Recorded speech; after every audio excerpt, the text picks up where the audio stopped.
Dans l'évangile de Jésus-Christ selon saint Matthieu. En ce temps-là, Jésus disait à ses disciples : « Vous êtes le sel de la terre. Mais si le sel devient fade, comment lui rendre de la saveur ? Il ne vaut plus rien. On le jette dehors et il est piétiné par les gens. Vous êtes la lumière du monde. Une ville située sur une montagne ne peut être cachée, et l'on n'allume pas une lampe pour la mettre sous le boisseau, mais on la met sur le lampadaire et elle brille pour tous ceux qui sont dans la maison, et de même que votre lumière brille devant les hommes, alors, voyant ce que vous faites de bien, ils rendront gloire à votre Père qui est aux cieux. »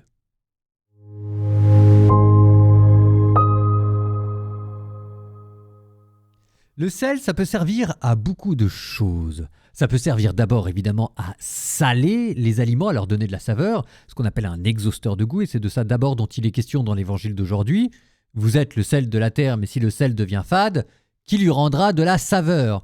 Mais ça ne sert pas uniquement à rehausser le goût, ça peut servir à garder les aliments, et dans ce cas-là, le sel dans les évangiles devient le symbole de la vie éternelle, et ça peut servir aussi à faire des sacrifices.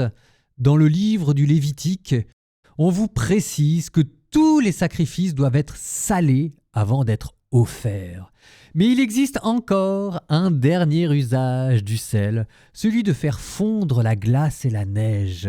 C'est celui qu'on jette dans les rues dès qu'il y a quelques centimètres, quelques millimètres de neige. Et ce sel-là ne vaut rien, ne coûte rien et on peut s'en débarrasser. Et à chaque fois que je lis cet évangile, je pense à ce sel qu'on jette à pleine poignée pour rétablir la circulation dans les rues.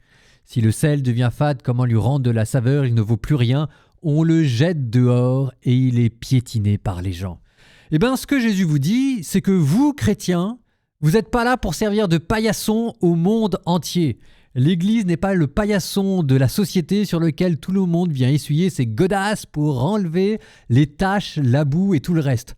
Mais pour éviter d'être le paillasson, ce que cet évangile vous dit, c'est que ça se mérite, ça. Il faut avoir des choses à dire, il faut avoir de la saveur, il faut avoir des aspérités, il faut vivre.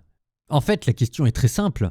Le fait d'être chrétien, est-ce que ça a rajouté de la saveur à votre vie ? Est-ce que cela en a rajouté un peu, beaucoup, passionnément à la folie ? Ah, bah tiens, en même temps que je le dis, vous avez là la solution. Ce petit grain de folie, comme un grain de sel, c'est peut-être ça ce qui donne de la saveur à la vie chrétienne. Est-ce que vous êtes fou ? Est-ce que vous avez ce grain de folie qui vous empêchera d'être ce sel qu'on jette à pleine poignée dans la rue et qui est piétiné par les gens ? Je vous renvoie devant une glace à cette question : c'est quoi votre grain de folie ?